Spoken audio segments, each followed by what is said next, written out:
झारखंड के युवा विधायक जयराम महतो इन दिनों चर्चा में है। चर्चा की वजह यह है कि उन्होंने एक जनसभा को संबोधित करते हुए एक बड़ा खुलासा किया कि उन्हें मारने के लिए कोयलांचल से किसी ने 1.5 करोड़ की सुपारी दी थी और इस खुलासे के बाद से हड़कंप मच गया है। और देखिए, जयराम महतो खुद राजभवन पहुंचे, बंद कमरे में राज्यपाल से मुलाकात की और उसके बाद उन्होंने अपना एक बयान भी दिया है। उन्होंने कहा है कि सुरक्षा के दृष्टिकोण से ज्यादा कुछ कहने से उन्होंने इनकार किया, लेकिन उस सभा में जयराम महतो ने जो कुछ कहा था वो चौंकाने वाला था। उन्होंने कहा था कि 1.5 करोड़ की सुपारी उन्हें उनके लिए दी जा रही थी। वो तो भला हो कि सुपारी देने वाला, जिसे सुपारी दी जा रही थी, वो उन्हें जानता था और उसने जयराम महतो को मारने से इनकार कर दिया और कहा कि मैं ये काम नहीं कर सकता और उस पर से जयराम महतो को यह सूचना भी दे दी। अब राजभवन में मिलने के बाद जयराम महतो ने क्या कुछ कहा है, सुनाते हैं हम आपको।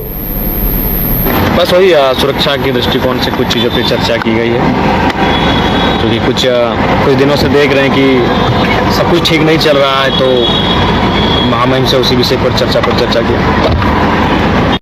ज्यादा जानकारी के लिए इस वक्त नीरज है हमारे साथ। नीरज, देखिए, ये मामला पुराना है लेकिन जयराम महतो ने इसका खुलासा अभी किया है।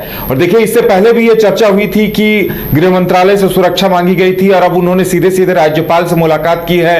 यानी ऐसा कुछ है जो जयराम महतो खुलकर कहने से बच रहे हैं, नीरज, लगता है। देखिए, बिल्कुल, क्योंकि उन्हें लगा कि अब जो है बातें पब्लिक डोमेन में रखी जानी चाहिए, क्योंकि बहुत सारे लोग जो है संपर्क में होंगे उनके, और उनके माध्यम से जो बातें पता चली, उन्होंने क्योंकि खुद खुलासा किया है कि बहुत सारे ऐसे करीबी थे जिन्होंने ये जानकारी दी कि उनके नाम की सुपारी दी जा रही है, जिन्हें दी गई थी। हालांकि उन्होंने इनकार कर दिया लेने से, लेकिन कई और व्यक्ति हैं जो ले सकते हैं। ये एक बड़ा कंसर्न भी है, क्योंकि इससे पहले भी जयराम महतो की ओर से जेड श्रेणी की सुरक्षा मांगी गई थी, लेकिन उसका कोई वैलिड रीजन सामने नहीं आया था। लेकिन कल जब राजभवन में राज्यपाल से मुलाकात हुई है, मुलाकात के दौरान जयराम महतो ने सारी बातों को बताया है राज्यपाल को कि क्या कुछ रीजन है और क्यों वो अधिक सिक्योरिटी की मांग कर रहे हैं। और एक बड़ा, देखिए, कारण हो जाता है किसी भी व्यक्ति के, अगर जान से मारने की सुपारी दी जाती है, कॉन्ट्रैक्ट दिया जाता है, तो किसी व्यक्ति के लिए भी एक कंसर्न का विषय हो जाता है। और वैसे में अगर हम बात करें तो जयराम तो खुद एक विधायक है, तो वो और एक बड़ा कंसर्न है, क्योंकि लाखों लोग उन्हें फॉलो करते हैं और लाखों लोग जो है उन्हें जानते हैं, समझते हैं। और देखिए, ये एक बड़ा कारण भी है कि बातें जो है निकलकर सामने आई। और एक और बात ये भी जो आपने शुरुआत में कहा कि छुपाने का प्रयास किया गया संभवतः, लेकिन कौन ऐसे लोग हैं, कोयलांचल से संबंधित बातें जो है कही जा रही है। कहा जा रहा है कि बहुत सारे ऐसे माफिया हैं जिनके विरुद्ध जो है ये आवाज उठाते हुए नजर आ रहे लगातार, और उन्हीं में से किसी व्यक्ति ने ये जो सुपारी है वो देने का काम किया है। हालांकि अभी तक चीजें जो है वो स्पष्ट नहीं हो पाई है, लेकिन एक बड़ा कंसर्न है और इसी को लेकर कल वो राजभवन गए थे। और हो सकता है कि आके एक सप्ताह के बाद जो है वो खुलासा भी कर सकते हैं, क्योंकि उनके पैर में कुछ जो प्लास्टर है दोबारा चढ़ा है और डॉक्टर ने भी उन्हें कहा है कि उन्हें थोड़ी संयम बरतनी चाहिए, स्वास्थ्य का थोड़ा ध्यान रखना चाहिए।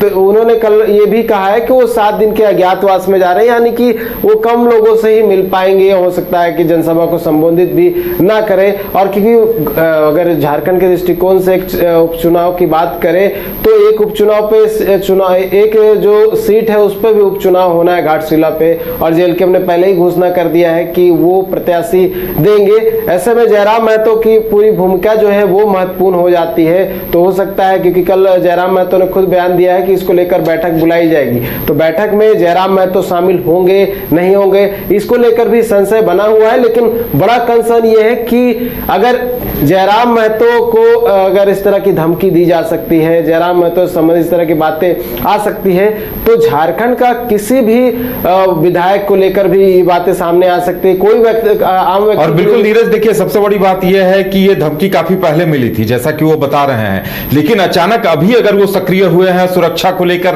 राजभवन जाकर मुलाकात कर रहे हैं, तो इस बीच ऐसा कुछ हुआ है जिसका वो खुलासा करने से फिलहाल बच रहे हैं।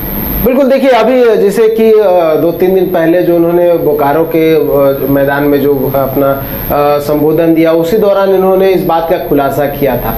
हालांकि उस दौरान ऐसा लगा था कि आपसी छोटी मोटी बात होगी, जिसको लेकर जो है जयराम महतो बातों को कह रहे हैं। लेकिन हालांकि उन्होंने कल एक और बात को स्पष्ट किया है। उन्होंने कहा है कि 2 दिन बाद संभवतः जो है उन्हें मिलना था राज्यपाल से, लेकिन क्योंकि राज्यपाल उत्तर प्रदेश जा रहे हैं इसलिए राज्यपाल ने पहले बुला लिया मुलाकात के लिए और इस कारण से जल्दी उन्हें मिलना पड़ा।